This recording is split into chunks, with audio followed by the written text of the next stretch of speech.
Buenos días.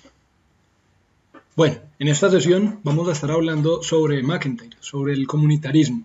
Vamos a ver qué es lo que propone y reconoceremos cómo se conecta todas estas ideas que fuimos trabajando sobre Aristóteles. Vamos a ver por qué comenzamos hablando de Aristóteles y luego brincamos a un personaje como McIntyre que es del siglo XX, que es uno de los filósofos de política y moral más importantes del siglo XX. Quisiera empezar por acá. Hay unas reflexiones insistentes a lo largo del siglo XX, las que ya hemos revisado en las sesiones nuestras, eh, que lo que hacen es defender que estas concepciones del bien y de justicia se tienen que separar, no pueden estar muy unidas. ¿Por qué? Pues por todo lo que nos decía ya Kant, por lo que nos decía Robert Nozick, por lo que nos decía John Rawls. Si mezclamos el bien y la justicia, ¿cómo vamos a hacer para evitar la coerción? La coerción, la imposición de una concepción del bien específica sobre otros que tienen una idea de bien diferente. ¿Cómo podríamos reconciliar eso? Bueno, Kant entonces estará en la línea de decir que hay que resquebrajar eso, bueno, que hay que tomarlo por líneas diferentes. Aristóteles tendrá una mirada diferente. Kant estaba en la línea de entender que la justicia es la autonomía, es la libertad entendida como autonomía, es eh, regirse por una ley que uno mismo se da, es ser autónomos, es ser soberanos, es no estar vinculado necesariamente a ninguna tradición o historia o herencia que no hayamos elegido por nosotros mismos.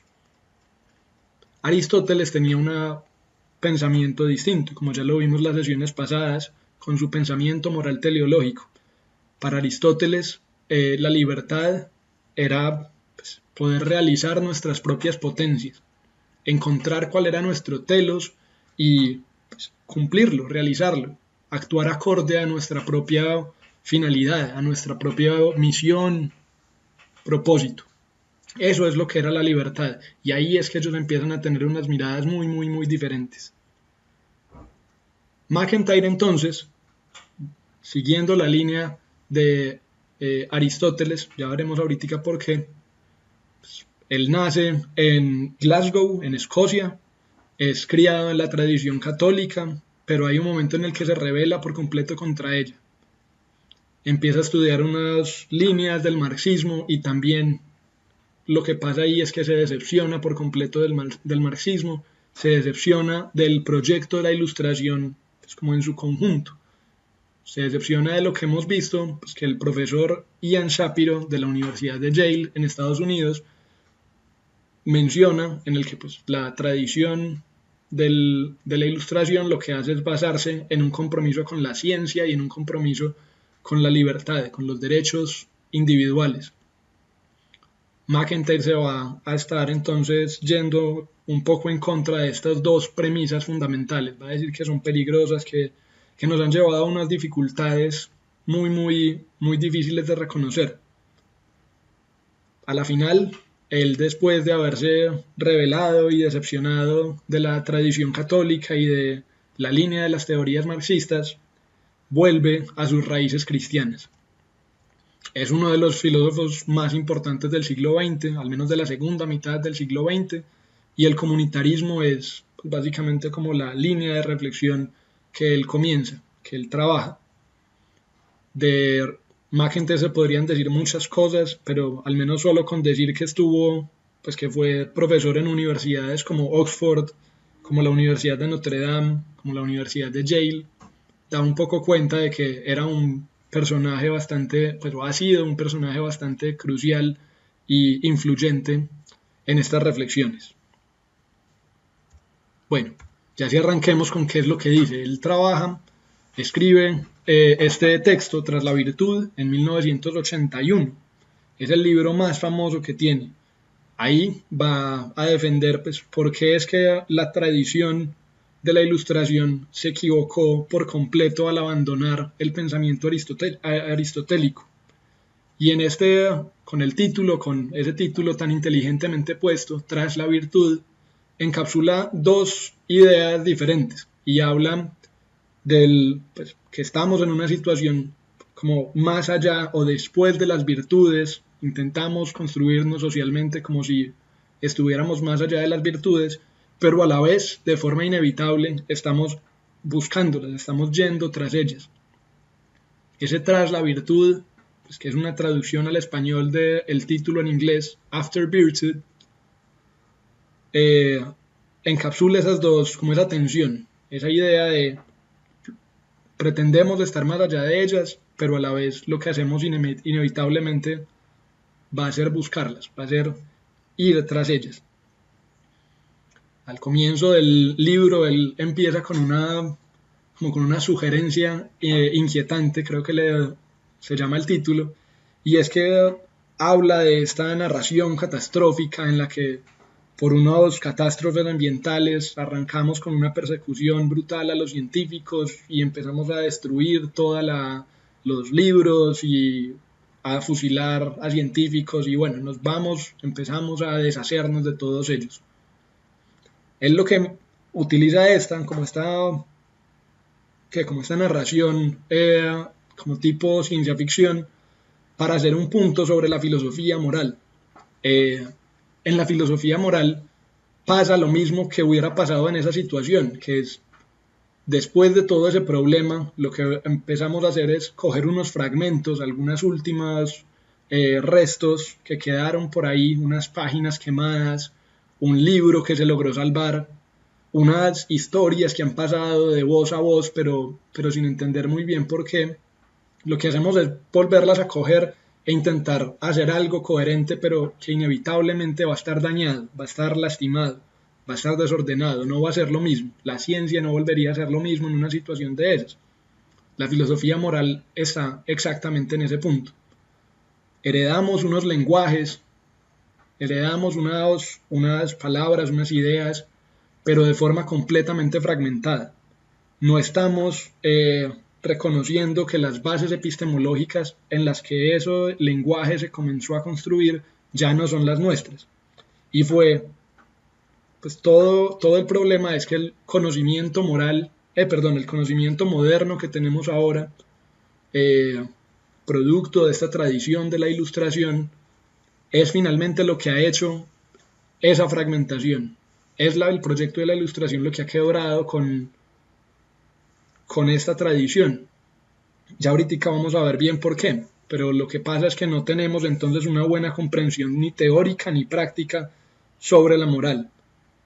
Nos da mucha dificultad reconocer eso y no podemos verlo como fácilmente porque estamos en el mundo, estamos en la base epistemológica, en la forma de entender del proyecto ilustrado. Nos parece que este asunto de la cultura emotivista, que ya vamos a ver de qué trata, es lo normal y es lo natural, pero no es así. En la cultura emotivista, él va a hacer referencia a Charles Stevenson y a varios filósofos del positivismo lógico. Charles Stevenson hablaba de esto, de la teoría moral del hurra o del bu, que solamente aplaudíamos o abucheábamos según si nos gustaba algo o no. Eso es bastante delicado.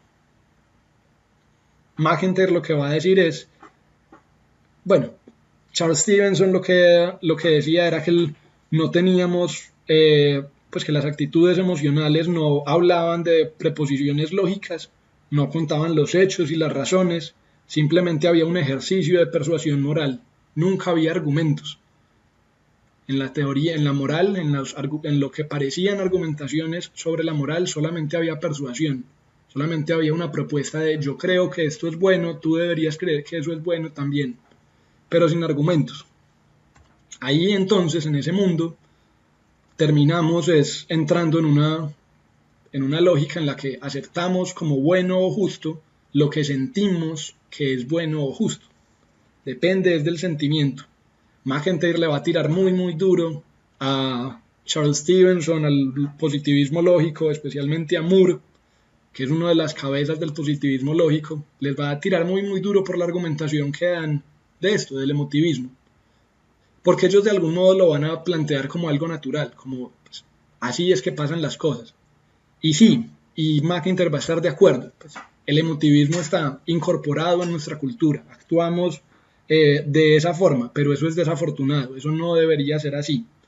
McIntyre no está celebrando este tipo de cosas, él está reconociendo, pucha, sí, actuamos de ese modo, pero es justamente por la lógica de la tradición ilustrada.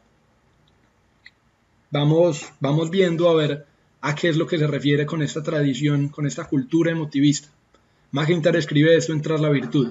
Dice, el emotivismo es la doctrina según la cual los juicios de valor, y más específicamente los juicios morales, no son nada más que expresiones de preferencia, expresiones de actitudes o sentimientos en la medida en que estos posean un carácter moral y valorativo.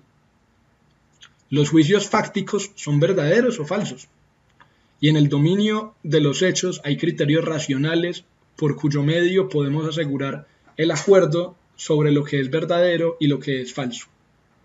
Sin embargo, al ser los juicios morales expresiones de sentimientos o actitudes, no son verdaderos ni falsos, y el acuerdo en un juicio moral no se asegura por ningún método racional, porque no lo hay.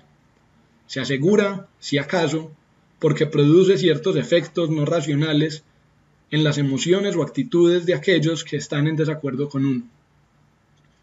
Usamos los juicios morales no solo para expresar nuestros propios sentimientos o actitudes, sino precisamente para producir tales efectos en los otros. Eso es lo que pasa con el emotivismo, con la cultura emotivista. No tenemos una pretensión de resolver unos problemas. No esperamos ponernos de acuerdo en unos argumentos morales porque es que no hay unos criterios racionales o un entramado que podamos compartir para llegar a esos acuerdos. Simplemente, pues, cada uno está en lo suyo y cada uno parte de ciertas presuposiciones y de ciertos sentimientos y no esperará llegar a nada, a un consenso con los otros. Esto lo habíamos hablado anteriormente con otros pensadores.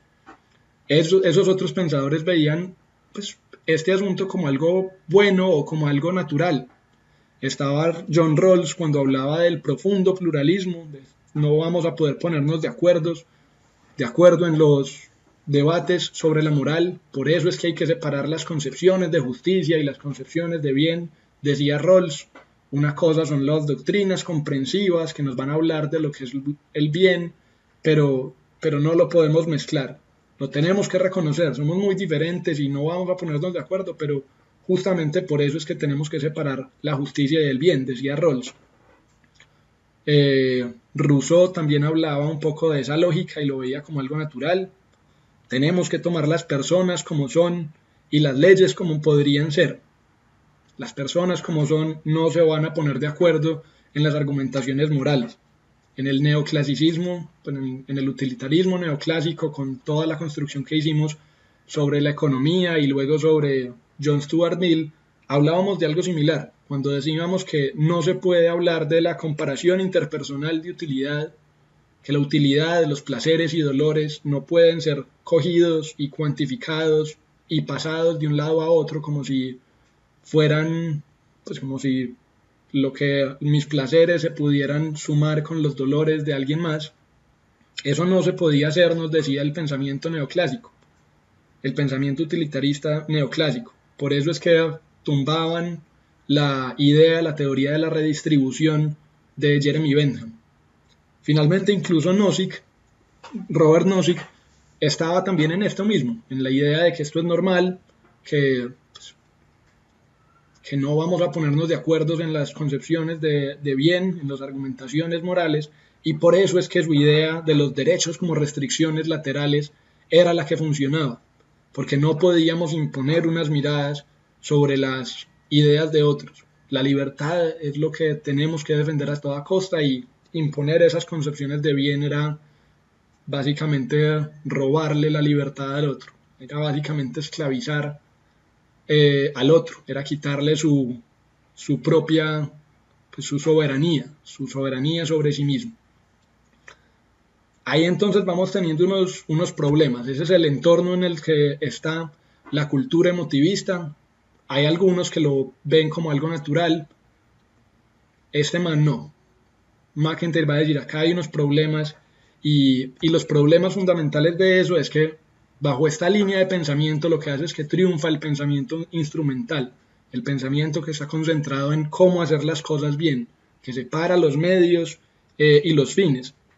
Bajo esta idea lo que acabamos haciendo es que reconocemos que cada uno tiene su propio punto de vista, que no vamos a poder resolverlo y por tanto entonces al fin de cuentas tampoco tenemos que debatirlo o que discutirlo.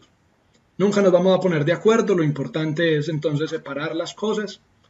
Este pensamiento instrumental lo que hace es hacerle énfasis a la eficiencia, a volverse muy bueno en los medios, no en los fines, sino en los medios. Por eso el auge, este ejemplo lo pone el profesor Ian Shapiro de la Universidad de Yale, por eso el auge, por ejemplo, de las escuelas de administración. Las escuelas de administración y los administradores lo que son educados es para separar medios y fines. Lo que hacen es aprender muy bien a cómo trabajar con los medios, cómo hacer que las cosas funcionen bien. No importa mucho cuál es el fin. Las escuelas de administración se enorgullecen de que no hablan de cuáles son los fines hacia los que se tienen que dirigir, sino cuáles son los medios, cómo hacer que las cosas lleguen a un buen resultado, a un resultado eficiente, efectivo, sin importar si vos estás trabajando en un espacio público, privado, en una organización sin ánimo de lucro o en una empresa. Ellos te van a educar para que sepas cómo hacer eso de forma efectiva y eficiente. Hay unos problemas ahí. Está el problema nuevamente de Eichmann, de Adolf Eichmann, el nazi, el militar nazi encargado de las vías férreas. Este es el nazi que atrapan en Argentina, que se llevan para Jerusalén. Hannah Arendt hace su trabajo sobre la banalidad del mal en el juicio de Adolf Eichmann. Y bueno, y el problema entonces es pues, que Adolf Eichmann tenía esa defensa. Él estaba siendo un buen administrador, él estaba pretendiendo separar los medios y los fines. Él estaba concentrándose en hacer muy bien su trabajo, que era hacer que los trenes funcionaran bien. Los fines hacia los que se dirigían esos trenes, el propósito que tenían esos trenes, no era su problema. Esto es difícil. Podría decir McIntyre, es justamente el problema de esta cultura emotivista. Pretendemos separar medios y fines y ahí la cosa se empieza a complicar. No solamente va a funcionar con casos tan extremos como los de Eichmann, funciona con todos nosotros, día a día. Ya está, lo tenemos como inmerso. Los argumentos morales no tienen posibilidad de encontrar un buen fin. Siempre partimos de esta idea de que nosotros contamos con los hechos correctos, nosotros estamos en lo correcto, y el otro, el que está pensando diferente a mí, está con unas opiniones erradas. Es inevitable verlo como alguien que está defendiendo una idea equivocada y yo tengo la correcta.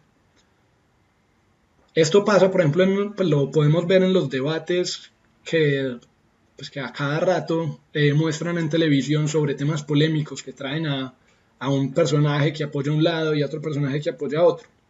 McIntyre pone el ejemplo de los temas alrededor de las guerras y la paz, el aborto y la participación del Estado en salud y educación.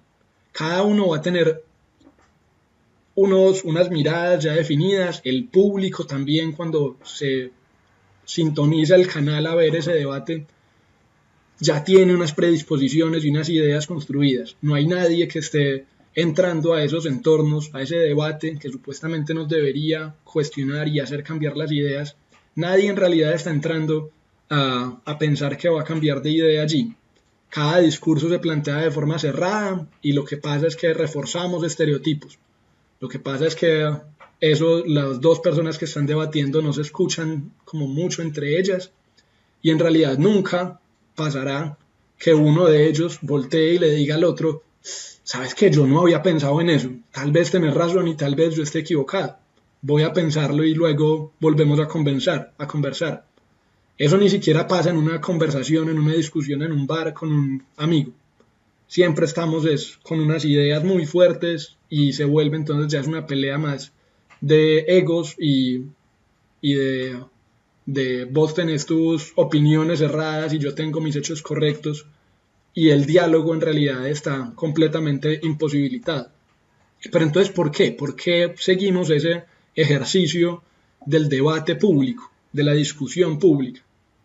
¿Por qué hacemos eso si tenemos esta idea de que cada uno tiene su punto de vista y hay que respetar los puntos de vista y hay que tolerar que el otro piense diferente? Entonces no podemos obligar que el otro piense, cuestione sus miradas. ¿Por qué lo hacemos? McIntyre va a decir que lo que pasa ahí es que tenemos una tradición heredada pero fragmentada. Tenemos un mundo que nos hablaba de eso, tenemos una pieza inconexa de esa tradición que es la importancia del debate, pero es inconexa porque no estamos conectados, no tenemos ese entramado desde donde surgió. Como creemos que la argumentación moral es solo sentimientos y no tenemos ningún parámetro racional para hablar de argumentaciones morales, entonces nunca vamos a llegar a un consenso en esos debates. Ese es el entorno difícil al que nos enfrentamos. Esa es la cultura emotivista problemática.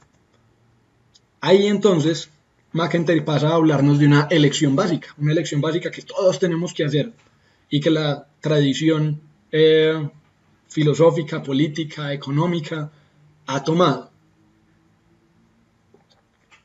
Y es la elección entre Aristóteles y Nietzsche.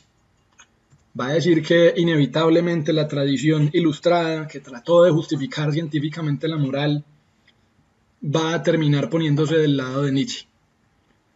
Y eso es problemático, porque Nietzsche lo que hace es concluir ese proceso de la tradición ilustrada, lo que hace es derrumbarlo, destruirlo.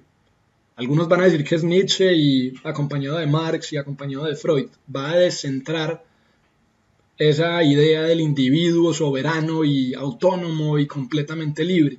Lo va a cuestionar. Esa idea de Nietzsche tiene un problema y es que defiende que la moralidad es una ficción que construimos.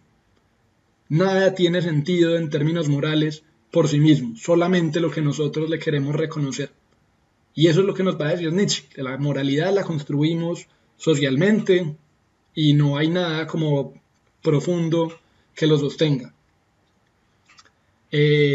McIntyre va a mostrar que eso es problemático, que eso es lo que empieza a desatar todo este rollo, pues, o es una parte importante de ese muro que construyó la cultura emotivista y que en realidad nosotros no queremos vivir en ese mundo. Es difícil, rechazamos cuando nos enfrentan con estas ideas de que no nos queremos poner de acuerdo con nada y nunca vamos a llegar a ningún acuerdo. No estamos como, pues no lo vemos como un buen mundo, una buena forma de vivir, y lo cuestionamos. ¿Qué podríamos hacer para recuperar el camino? Volver a Aristóteles, volver a las reflexiones sobre ética de Aristóteles, volver al mundo, al entramado del que hizo parte Aristóteles. Claro, revisando unos espacios, unas ideas, pues no vamos a decir que es que la esclavitud es natural y necesaria y no vamos a decir entonces que las mujeres no pueden ser ciudadanas y bueno, no vamos a caer en esos problemas. Aristóteles estuvo hace 2500 años, vamos a mediarlo. Pero esa línea de Aristóteles nos va a permitir hablar de estas dos ideas, de las prácticas y de las virtudes. Es yendo hacia ese camino que vamos a recuperar pues un buen entorno. Vamos a ver entonces primero qué es lo que dice sobre las prácticas. Las prácticas para McIntyre son, por práctica entenderemos cualquier forma coherente y compleja de actividad humana cooperativa establecida socialmente, mediante la cual se realizan los bienes inherentes a la misma. Son estas actividades en las que uno nace y que están sucediendo. Uno lo que tiene que hacer es entender un poco cuáles son las reglas y las expectativas del propio comportamiento de uno. Tiene que ver cómo funciona socialmente el asunto para empezar a cogerle el tiro. nos tienen que enseñar cómo funciona, cuál es nuestro rol, cuál va a ser nuestro papel frente a esa práctica, qué es lo que se espera de nosotros y le vamos cogiendo el tiro. Esas prácticas están antes que los participantes. Nos debemos subordinar a las prácticas. Vean que acá está pasando una cosa que es completamente diferente a la tradición de la ilustración, que como Ian Shapiro, el profesor de Yale, lo decía, se compromete con la ciencia y con los derechos individuales, con la libertad individual, con la centralidad del individuo. Está diciendo, no, el individuo no es lo central es esa práctica, lo central es la comunidad. Ahí es donde está un cambio importante que McIntyre está proponiendo. Esas prácticas, claro, las podemos ir transformando, las podemos transformar desde adentro, pero sin que eso signifique que las vayamos a abandonar por completo. Tiene que mantenerse las raíces de las prácticas, las raíces más profundas. Somos criaturas históricas por naturaleza. Esa va a ser una diferenciación muy grande y ahorita la vamos a ver un poco más desarrollada. Somos criaturas históricas por naturaleza y por eso es que no nos podemos desprender por completo de esas raíces más profundas. Ahora, las virtudes, que como se acordarán fue un tema central defendido por Aristóteles. Las virtudes van a ser entendidas como una virtud. Una virtud es una cualidad humana adquirida cuya posesión y ejercicio tiende a hacernos capaces de lograr aquellos bienes que son internos a las prácticas y cuya carencia nos impide efectivamente el lograr cualquiera de tales bienes. Las virtudes están definidas desde adentro de las prácticas. Es que nos apeguemos y que sigamos y que honremos esas reglas que hay, esas expectativas internas que hay dentro de las prácticas. Si hay un jugador de ajedrez magnífico, supremamente bueno, que gana todas las jugadas que está haciendo, siempre que va a jugar gana, pero descubrimos que lo que había pasado era que había estado haciendo trampa, pues no va a ser un ajedrecista virtuoso, no va a haber estado cumpliendo con las reglas y las expectativas internas que había pues, dentro de esa práctica social. Vean que Aristóteles nos decía, en las sesiones pasadas lo hablábamos, Aristóteles nos hablaba de la excelencia del funcionamiento. Eso es lo que era la virtud, la excelencia del funcionamiento, el arete. Acá un poco nos están diciendo lo mismo, es ser excelentes en esa práctica. Entender muy bien cuáles son las reglas, cuáles son las expectativas y ser muy bueno dentro de esas prácticas. Ahora, como todos, dirá McIntyre, como todos somos seres que somos profundamente comparativos, desde lo más profundo de nosotros, lo que hacemos es compararnos, hacer comparaciones con referencia a otros. Esto es una de las herencias que le quedó de su exploración por Marx y por Hegel. Como nosotros hacemos eso, lo que va a pasar es que solo desde adentro de las prácticas, desde adentro de esa actividad colectiva, las virtudes, ser capaces de lograr esos bienes, nos van a dar satisfacción por el reconocimiento y la afirmación de otros practicantes que también cumplen las reglas y expectativas de la práctica. O sea, los otros practicantes que son virtuosos, cuando esos practicantes que son virtuosos nos reconocen como buenos practicantes, como practicantes que también están siendo virtuosos, ahí es que vamos a tener satisfacción. Si yo hago una repisa y escribo un libro, lo que va a ser valioso para mí es que el buen carpintero me alabe mi repisa y me diga el buen trabajo que hice y me dé unas recomendaciones, y que el escritor reconocido, valioso, bueno, reconozca que soy bueno escribiendo, reconozca que mi escritura está muy bien. Si lo que pasa es que el carpintero me dice que la escritura estuvo bien, pero que la repisa en realidad fue un desastre, y el escritor me dice que está muy bonita la repisa, pero que la escritura estuvo terrible y que debería dejar de escribir para el resto de la vida, ahí es que nos vamos a estar dando cuenta que no estamos cumpliendo con esas reglas y esas expectativas que hay dentro de las prácticas. Son los virtuosos los que los que nos pueden estar empezando a señalar esos problemas o esas buenas prácticas que estamos realizando. Ahora, ese es como el mundo en el que está metido McIntyre. McIntyre nos habla entonces de esa cultura emotivista, de la elección que tenemos que hacer entre Aristóteles y Nietzsche, de las prácticas y de las virtudes. Ahora, él empieza, pues, en todo este mundo lo que hay es un fracaso de la ilustración, un fracaso de la línea de la ciencia y de la línea de la centralidad del individuo. Hace una crítica entonces primero de este enfoque obsesivo en el individuo, de la centralidad de la idea cartesiana, de Descartes, de pienso, luego existo, esa idea que permea toda la tradición ilustrada, y no es por ese lado al que nos tenemos que ir. Tenemos que buscar es un poco más esta idea del Ubuntu. El Ubuntu que ya gracias a los defensores del Internet y a algunos memes que rondan por las redes sociales, esta idea del Ubuntu se empieza a popularizar mucho, que es la idea de yo soy porque nosotros somos, y como nosotros somos, yo soy. Este filósofo africano elabora esta idea y la desarrolla más profundamente, pero pues, es una idea que parte de un concepto tradicional. Es la idea de que la comunidad está antes que el individuo, se descentra el individuo. El individuo no va a ser lo más importante. La propuesta entonces va a estar cuestionando directamente la noción liberal del individuo, esta noción en la que nosotros somos soberanos, somos autónomos, somos absolutamente dueños de nosotros mismos. Y va a defender es la noción, una concepción narrativa del individuo. Va a decir McIntyre esto que ven en la pantalla. La humanidad, el ser humano, es un contador de historias. El hombre es esencialmente un animal que cuenta historias. Solo puedo contestar a la pregunta ¿qué voy a hacer? Si puedo contestar a la pregunta previa de qué historia o historias me encuentro formando parte. Solamente de ese modo es que podremos entender pues, como nuestros roles, nuestro papel en una sociedad.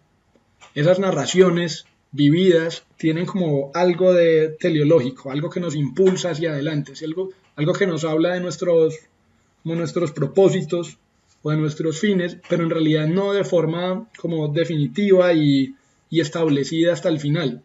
Un poco pues no está completamente definido cuál es tu destino, tenés como un margen de libertad. Dice McIntyre, funcionamos es como los personajes de un relato de ficción. No sabemos lo que va a ocurrir a continuación, pero no obstante nuestras vidas tienen cierta forma que se autoproyecta hacia nuestro futuro. Así, las narraciones que vivimos tienen un carácter a la vez impredecible y en parte teleológico. Ahí entonces necesariamente nos vamos a estar vinculando con una comunidad, con una historia, con una tradición.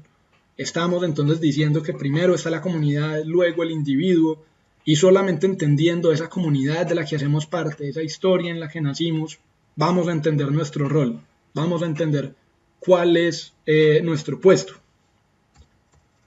McIntyre escribe esto. Le doy mucho la palabra a McIntyre en este momento porque él tiene una forma de escritura particular en la que si ven está como mezclando unas ideas que son medio conservadoras por un lado, pero medio liberadoras por otro. Él escribe este texto en un momento como muy crucial en el que está como compaginándose entre estas ideas de la posmodernidad, de la apertura, de lo cambiante, del movimiento, pero a la vez está hablando de una importancia de las tradiciones, de las virtudes, de volver a mirar atrás. Por eso le doy la voz, porque es un poco difícil replicar ese tono específico. Dice McIntyre, yo no soy capaz de hacer el bien o ejercer las virtudes en tanto que individuo. No sos capaz de hacerlo solito y alejado de todo el mundo. Todos nosotros nos relacionamos con nuestras circunstancias en tanto que portadores de una identidad social concreta.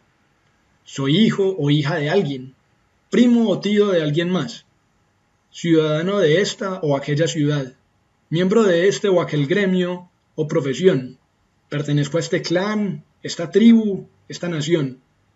De ahí que lo que sea bueno para mí deba ser bueno para quien habite esos papeles. Como tal, heredo del pasado de mi familia, mi ciudad, mi tribu, mi nación, una variedad de deberes, herencias, expectativas correctas y obligaciones. Ellas constituyen los datos previos de mi vida, mi punto de partida moral. Confieren en parte a mi vida su propia particularidad moral. Vean entonces que acá, con esta concepción narrativa del individuo, lo empecé a mencionar ahorita, ya lo desarrollo más, McIntyre lo que está haciendo es un enfrentamiento directo contra la idea del individuo, del liberalismo o del individualismo también, la idea del individuo de Kant y de Rawls y de Nozick, la idea de que somos completamente dueños de nosotros mismos, somos exclusivamente lo que elegimos ser. No somos responsables, por ejemplo, por las acciones que mi padre realice, solamente si yo accedo a eso y acepto que voy a hacerme responsable de ellas, mucho menos voy a ser responsable de las acciones que mi país realice, a no ser que acceda a eso y acepte que yo tengo una parte en ese asunto. Ahora, McIntyre va a decir que esa línea del individuo liberal es en realidad muy reprochable.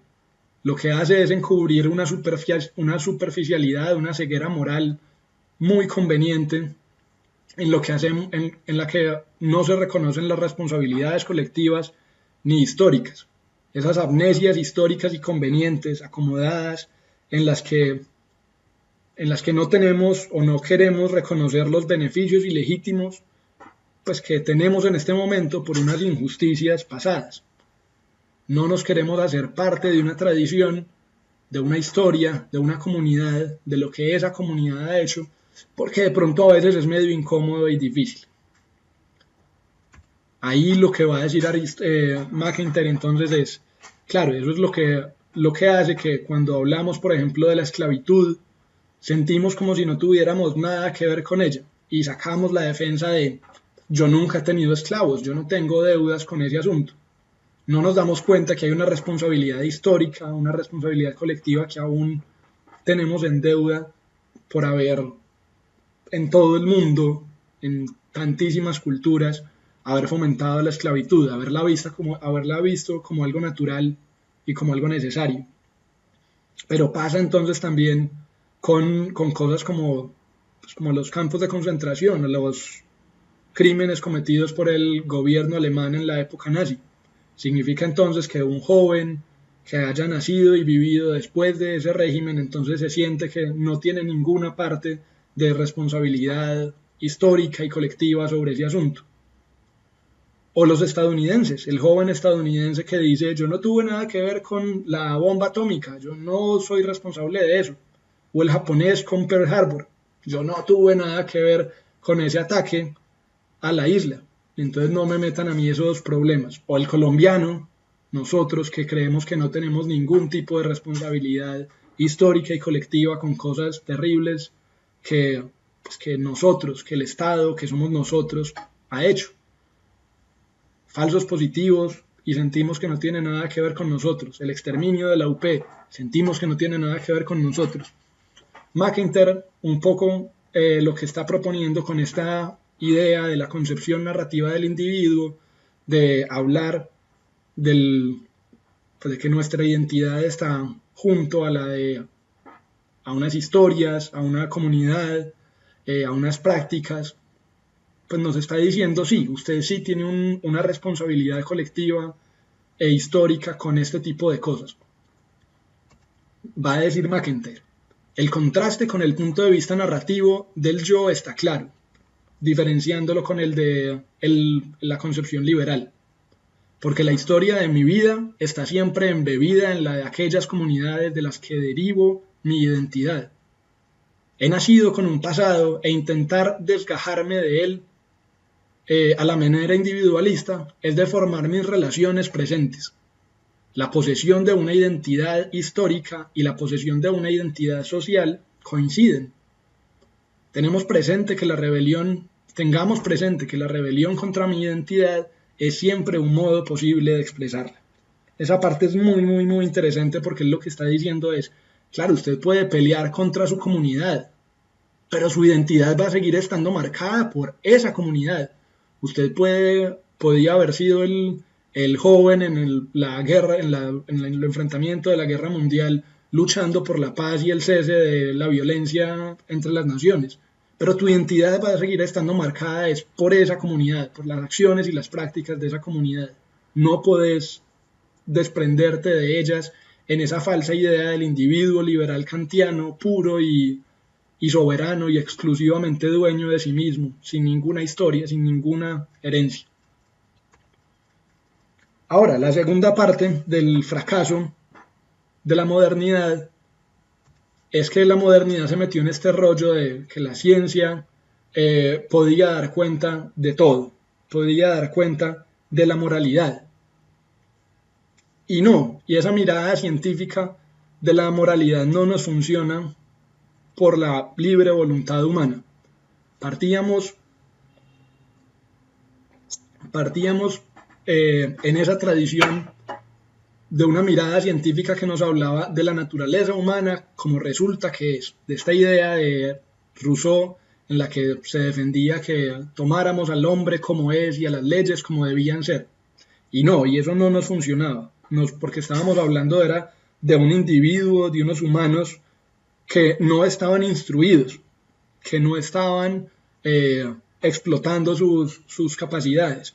Lo que hacíamos detrás del velo de la ignorancia de Rawls o del individuo como profundamente pues, medio malvado de Hobbes o del individuo como bueno y pacífico de Locke y de Robert Nozick, era simplemente hacer un argumento circular, era partir de eso y decir así es la gente y punto. Y eso me va a argumentar lo que yo estoy diciendo. MacIntyre está en la línea aristotélica. MacIntyre estaba diciendo, no. Para hablar de la moralidad tenemos que hablar de unos preceptos éticos racionales. Tenemos que hablar de la naturaleza humana como podría llegar a ser si realiza su telos, si realiza sus potencias, su finalidad, su propósito, su misión. Ahí es cuando vamos a poder estar viendo unas formas de relacionarnos diferentes, unas formas de ser como humanos diferentes. Por eso entonces es que MacIntyre defiende una visión teleológica de la psicología humana. Sí, nacemos como medio crudos, pero vamos moldeando nuestra vida, vamos explorando nuestras potencialidades. Es lo que Aristóteles nos decía con el cultivo de la humanidad, con el florecimiento de la humanidad. Nos tenemos que cultivar a nosotros mismos, tenemos que forjar nuestro buen carácter, nuestro buen talante.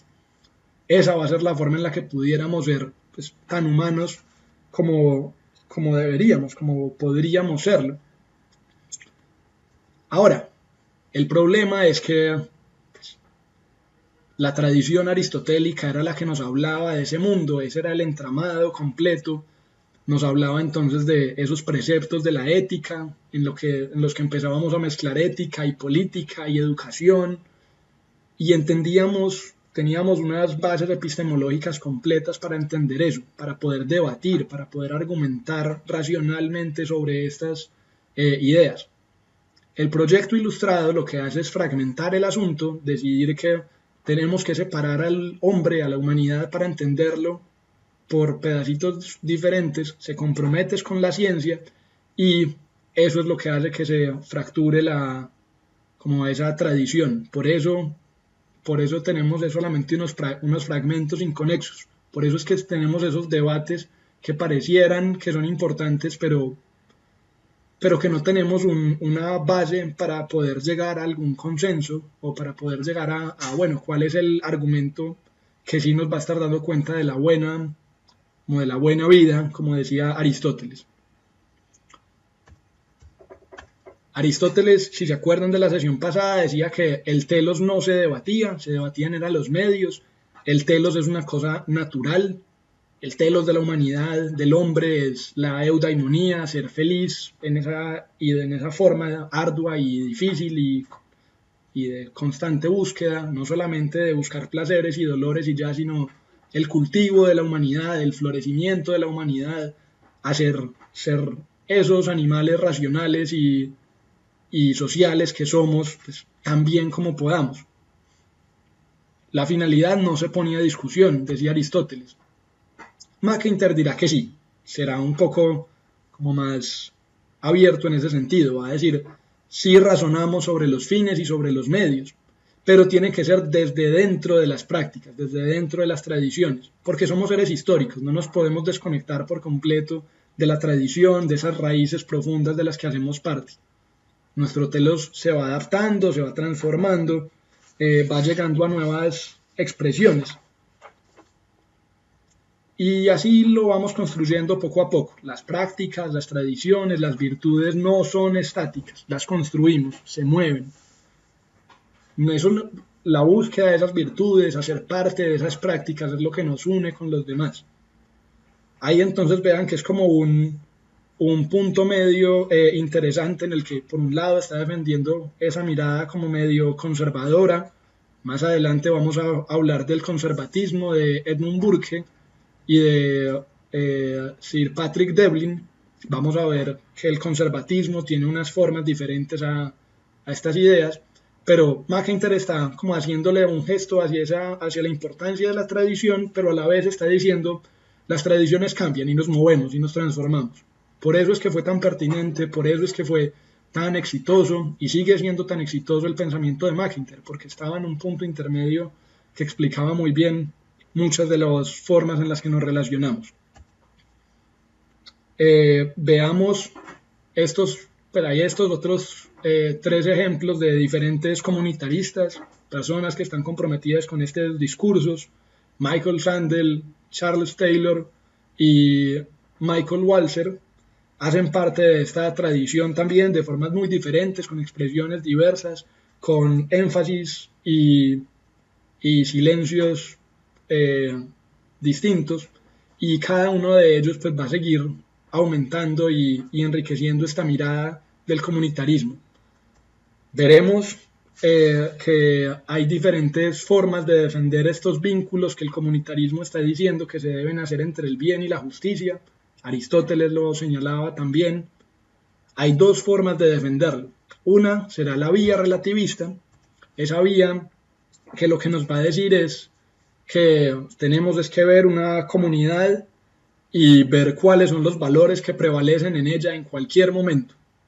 Lo que tendremos que hacer para hablar de la justicia entonces es no traer un parámetro externo ajeno a ellos para entender cómo es que funcionan, sino que tenemos que entender la justicia como la fidelidad o la lealtad hacia esas comprensiones compartidas de la tradición en particular.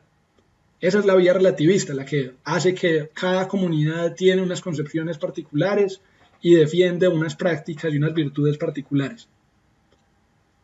En realidad ahí hay unos problemas muy graves y difíciles, y la gran mayoría de comunitaristas no están en esta línea.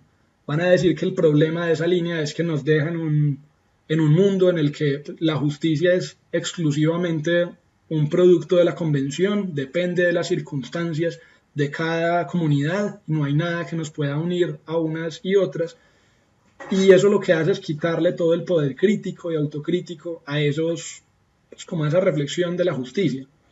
No podríamos hacer mucho entonces cuando una comunidad diga que en parte de sus prácticas, de sus virtudes, de su tradición, depende de la crueldad y de la explotación de otros. En esa vía relativista caeríamos en tener las manos atadas frente a ese argumento. Ahora, la segunda vía, que es en realidad la que toma la gran mayoría de comunitaristas, gente que vale la pena decirlo como paréntesis, en realidad la gran mayoría de comunitaristas no están como muy cómodos con ese título, con el nombre de comunitaristas. Esa palabra fue una palabra que desde el liberalismo al que ellos se enfrentaban se les puso a ellos, y no están del todo conformes porque cuando se habla de comunitarismo se tiende muy fácilmente a esa primera vía relativista, y como les digo, la gran mayoría no está de acuerdo con eso. Hablan es de esta teoría, de esta vía no relativista para defender el bien, el vínculo entre el bien y la justicia, y lo que dicen es que se tiene que partir es de la justificación de los principios a partir de las finalidades a las que sirve. Es decir, se debe es justificar como finalidades,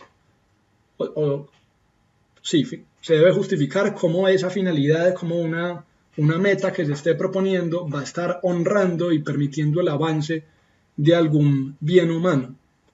Esto es una mirada mucho más amplia del pensamiento comunitarista, porque lo que está haciendo es vinculando el respeto a las tradiciones particulares, pero el respeto también a unas tradiciones pues, que todos deberíamos compartir.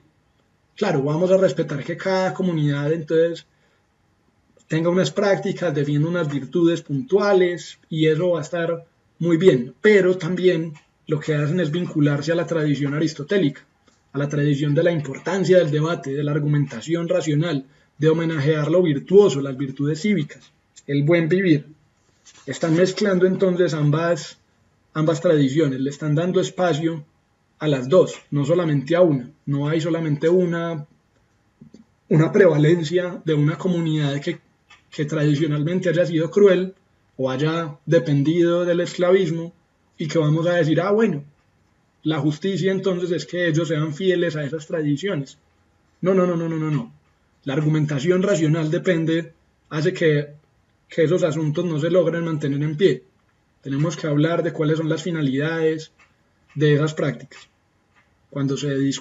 Si se discute racionalmente sobre esos asuntos, a partir de unos parámetros básicos, de unas éticas racionales, pues vamos a ver que ningún esclavismo va a ser ni natural ni necesario.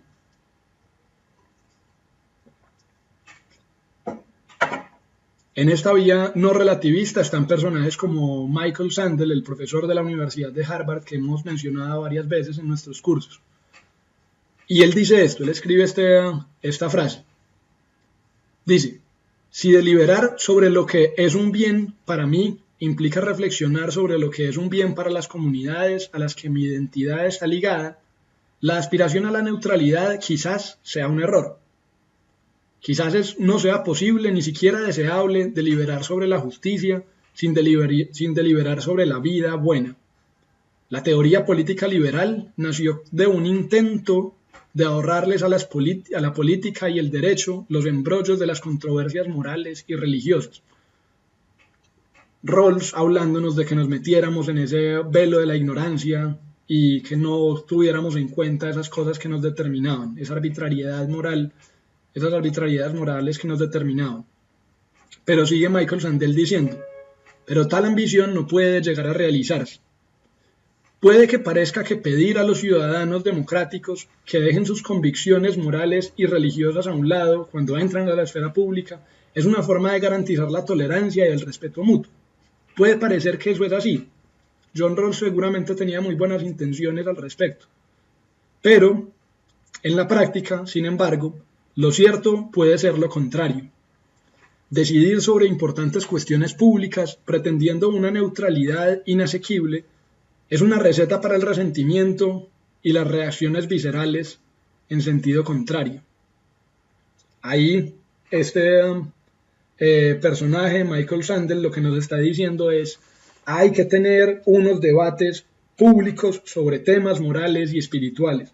Tenemos que poner en cuestión y hablar entre todos qué es eso de la buena vida, cada una de las distintas tradiciones o de las doctrinas comprensivas que decía John Rawls, pues tendrá que entrar al debate público, argumentar por qué y cuál es su discurso para hablar de la buena vida, y tendremos es que oírnos, no a poner ese falso velo de la ignorancia que lo único que hace es mostrarnos como lo que no somos, porque si entramos en ese juego, lo único que vamos a acabar haciendo es unos principios de justicia muy buenos para sujetos sin pasiones y sin sentimientos y alejados pues como de las circunstancias propias del mundo, y ya.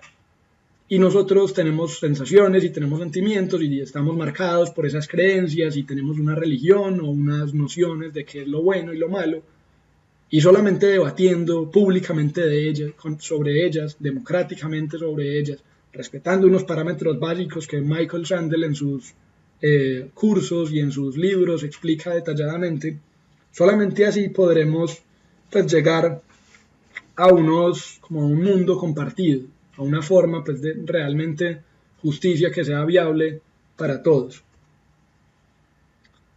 Acá entonces hay unas concepciones sobre la responsabilidad moral diferentes. La concepción moral del liberal, de Kant, de Rawls, de Nozick, de la gran mayoría del pensamiento contemporáneo, habla de dos razones diferentes para la responsabilidad moral. Una va a depender de los deberes morales universales que no requieren de nuestro consentimiento para estar vigentes. Son las cosas que todos tenemos que respetar y que no se necesita que vos digas que accedes a ellas. Son el discurso de los derechos humanos universales, por ejemplo, en este momento. Y la otra van a ser las obligaciones voluntarias que son particulares, no universales, como los deberes morales, sino particulares.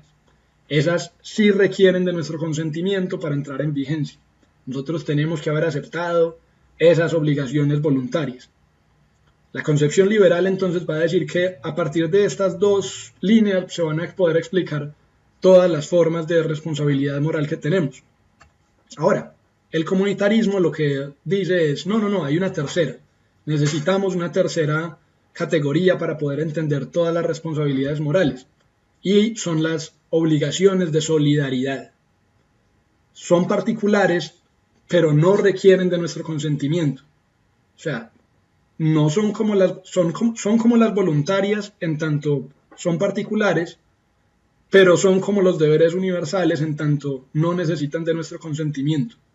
Estas obligaciones de solidaridad son las obligaciones de lealtad, de membresía o pertenencia a una comunidad específica. No necesitamos haber aceptado directamente a ellas para que la solidaridad y esa obligación moral por solidaridad esté ahí. Pone varios ejemplos, hay unas preguntas muy interesantes que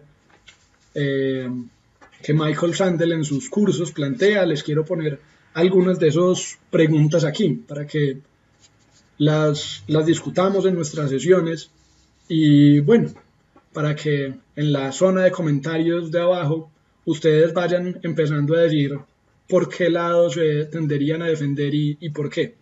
Esa va a ser una forma de que nos empecemos a relacionar pues, a través de este video que a veces es tan difícil como no estarle viendo la cara a alguien.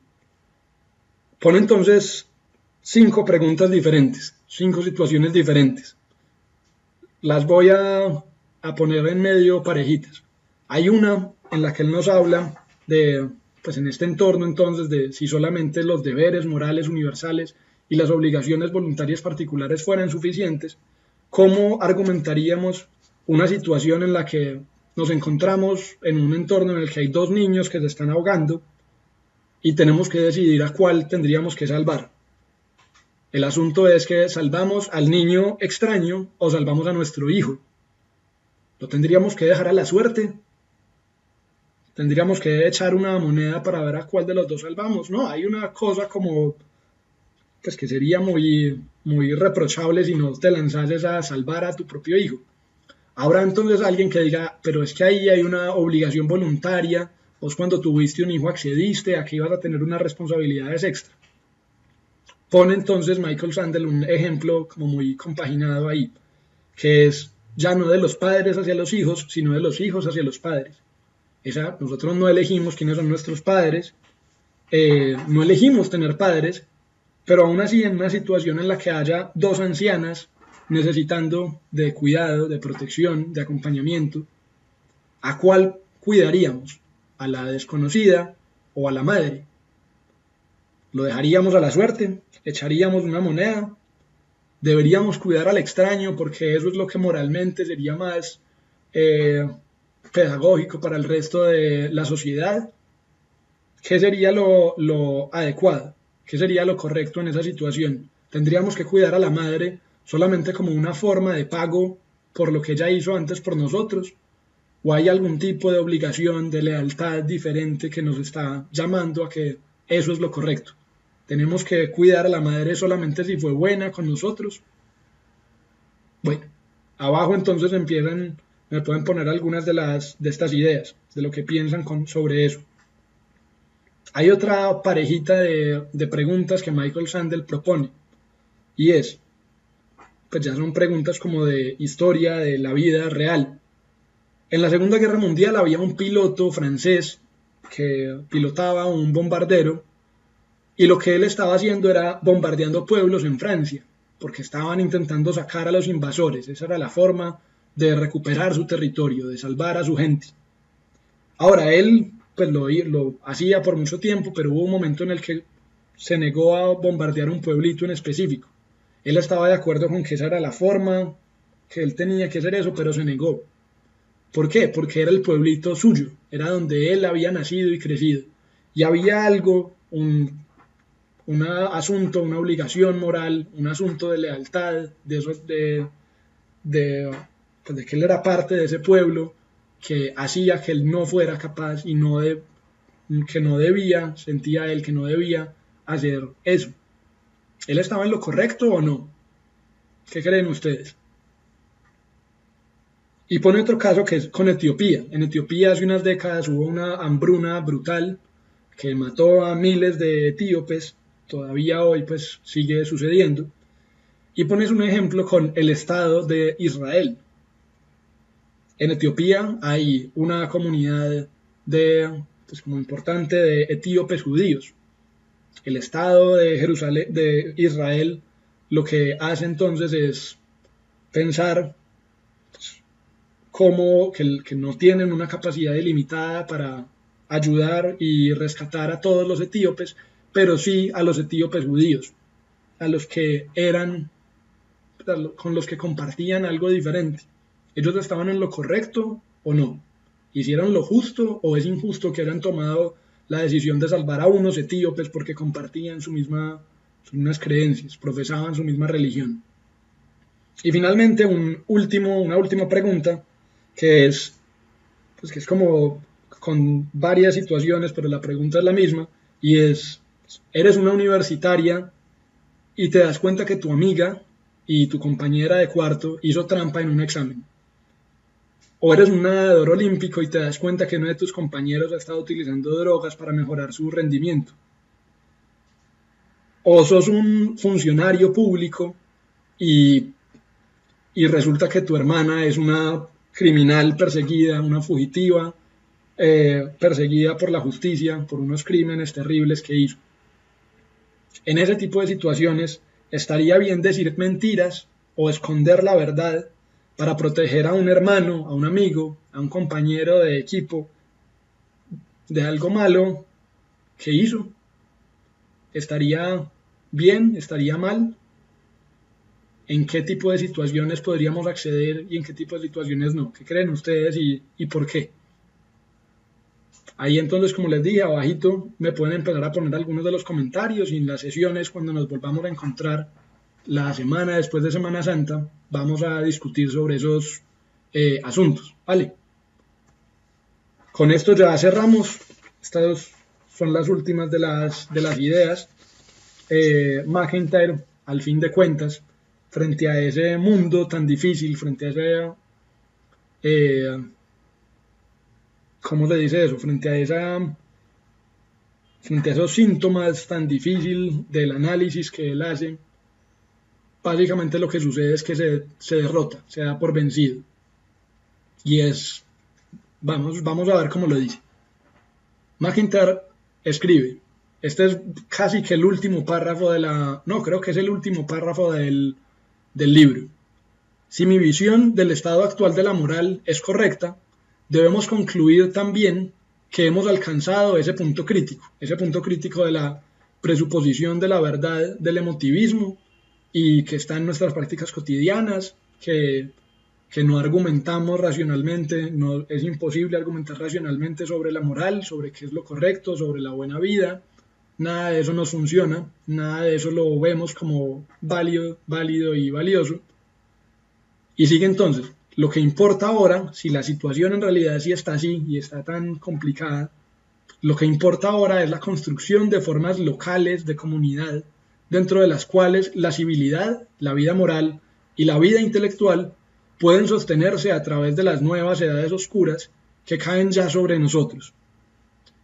Si la tradición de las virtudes fue capaz de sobrevivir a los horrores de las edades oscuras pasadas, no estamos enteramente faltos de esperanza. Sin embargo, en nuestra época, los bárbaros no esperan al otro lado de las fronteras, sino que llevan gobernándonos desde hace algún tiempo. Y nuestra falta de conciencia de ello constituye parte de nuestra difícil situación. No estamos esperando a Godot, sino a otro, sin duda muy diferente, San Benito. No estamos esperando a Godot, no estamos esperando al sinsentido, estamos esperando a San Benito. San Benito es el fundador de los monjes benedictinos. MacIntyre, al final de cuentas, ve el comunitarismo como una forma del resurgimiento de las religiones, del resurgimiento de esas doctrinas comprensivas, como las llamaba John Rawls, y es a través del resurgimiento de esas ideas que vamos a poder empezar a hacer las cosas pues, como bien nuevamente, que nos vamos a poder como resistir y sobrevivir a ese mundo pues, en el que ya los gobernantes, los que están determinando todo, están pues, en ese emotivismo como ridículo y difícil. San Benito es importante porque los benedictinos son unos monjes muy importantes, comprometidos con esa vida cívica, con esa vida moral. Ellos lo que hicieron fue irse para una abadía de Monte Cassino en el norte de Nápoles, si recuerdo bien, y lo que hacen es defender la idea de que tenían que trabajar y rezar. Ellos, los monjes benedictinos, lo que hicieron fue, pues dicen muchos, salvar la tradición, el mundo occidental frente a las invasiones de los bárbaros del principio de siglo, de los primeros siglos de nuestra era, al comienzo, hasta el siglo V y más, pues mucho más adelante también, los bárbaros golpeaban el mundo romano, el imperio romano, lo que quedaba y había quedado del imperio romano. Y esta gente en los monasterios lo que hizo fue salvar esas tradiciones, salvar la virtud. A la final MacIntyre lo que hace entonces es tirar la toalla frente a ese diagnóstico social abrumador y propone toma esta línea de altamente conservadora y reaccionaria, decidida a que no tenemos nada que hacer, cojamos nuestras cabezas y metámoslas en un hueco en la tierra, o vámonos para estos grupos alejados del resto de la sociedad, porque solamente así vamos a poder salvar las virtudes. Las ciudades están tan corruptas, tan degeneradas, tan alejadas de las tradiciones de la virtud y de las prácticas sociales, de la civilidad, que tenemos es que irnos para poder proteger adecuadamente esa práctica.